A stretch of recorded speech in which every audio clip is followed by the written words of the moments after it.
665 news at 5।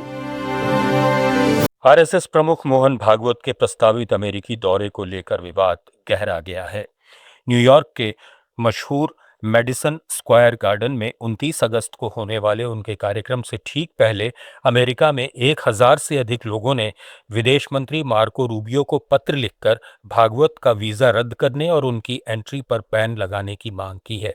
Hindus for human rights और Indian American मुस्लिम council जैसे कई मानवाधिकार और नागरिक समूहों ने ये विरोध दर्ज कराया है। विरोध करने वालों का आरोप है कि आरएसएस भारत में अल्पसंख्यकों के खिलाफ हिंसा और नफरत को बढ़ावा देता है, इसलिए अमेरिका में ऐसे नेताओं को कोई सार्वजनिक मंच नहीं मिलना चाहिए। कनाडा और ब्रिटेन में भी उनके दौरों के खिलाफ 40 से अधिक संगठनों ने लामबंदी कर दी है। न्यूयॉर्क के मेयर जोरान ममदानी ने भी इस कार्यक्रम पर आपत्ति जताई है। And then, I also stand here as the first Indian American mayor in our city's history, and my mother's family is all still in India, and the vision of India that I was taught by my family and the one that I grew up being very familiar with was of a pluralistic society, of a secular republic that believed in the belonging of each and every person who was from India. And it has been incredibly troubling to see the rise of a movement that is predicated on an exclusionary vision of any country, frankly. And so it is one that I find myself in deep opposition to, not only as an Indian American, but also as the mayor of a city that believes deeply in the belonging of each and every person, no matter their color, their creed, their religion, their faith, wherever they are. Amit Shah के भारत कोई धर्मशाला नहीं वाले बयान पर सियासत तेज हो गई है। ओडिशा के भुवनेश्वर में आरजेडी सांसद मनोज कुमार झा ने गृह मंत्री के बयान पर आपत्ति जताते हुए कहा कि भारत की एक समृद्ध विरासत रही है और गृह मंत्री को ऐसे शब्दों का इस्तेमाल नहीं करना चाहिए। झा ने कहा कि गृह मंत्री की जिम्मेदारी देश के हर नागरिक को सुरक्षित महसूस कराना है, न कि ऐसा माहौल बनाना कि सरकार आम लोगों की चिंताओं से दूर है। एक होम मिनिस्टर का काम है देश में रहने वाले हर नागरिक को महफूज महसूस कराना, ये नहीं उसको ये महसूस कराना कि मेरा गृह मंत्री मेरे सरोकारों से मीलों दूर खड़ा है। और अभी तो बहुत सारी चिंताएं हैं अमित शाह जी, नौकरी पे कुछ बोलिए, शिक्षा व्यवस्था पे बोलिए, स्कूलों की बदहाली पे बोलिए, आय की असमानता पे बोलिए। ये धर्मशाला के शब्द खंड से तय नहीं होगा। फेडरल स्ट्रक्चर को, उसके स्वरूप को कैसे देखते हैं? दिल्ली से सिर्फ देखने की कोशिश करेंगे तो हिंदुस्तान आपको दिखेगा नहीं ढंग से।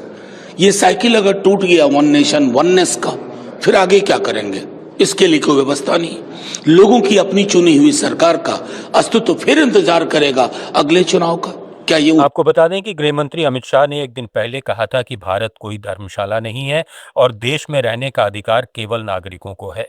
उन्होंने घुसपैठियों को देश की सुरक्षा, अर्थव्यवस्था और जनसांख्यिकी के लिए खतरा बताते हुए भारत को उनसे मुक्त करने का लक्ष्य दोहराया।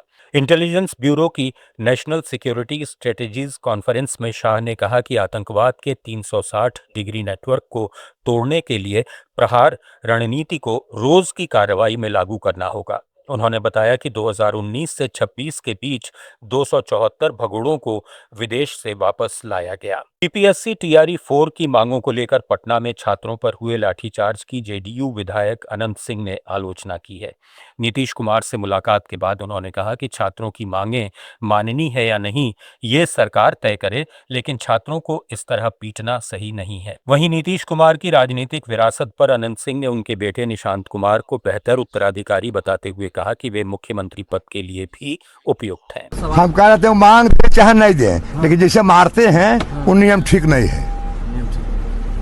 कहे कि हम मांग सुनना चाहिए, हम सुन के जो निर्णय मालिक करें कि मारने का नियम किसी को। इससे पहले पटना के डाक बंगला चौराहे पर छात्रों और अभ्यर्थियों के प्रदर्शन के दौरान करीब 6 साल के एक बच्चे का वीडियो सोशल मीडिया पर वायरल हो गया। वीडियो में बच्चा मुख्यमंत्री सम्राट चौधरी से इस्तीफे की मांग करते हुए बेरोजगारी का मुद्दा उठाता नजर आया। बच्चे ने पुलिस कार्रवाई पर भी सवाल उठाते हुए कहा कि किसी एक व्यक्ति का नहीं बल्कि देश के भविष्य का माथा फोड़ा गया है। हम इसीलिए पुलिस को पकड़े थे कि हमको जवाब चाहिए कि आदेश किसने दिया था। ये माथा फट गया छात्र का आंदोलन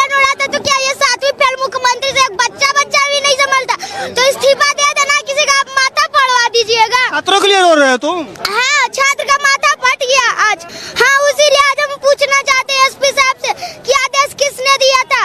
ये माथा फट गया छात्र का। आपको जवाब नहीं मिला? नहीं, एसपी साहब ने सीधा अपने पुलिस को मुझसे पकड़वा दिया, पर मैंने तब पर भी सोचा कि एसपी साहब से मिले, पर एसपी साहब भी भाग गए। आप अकेले आए हो?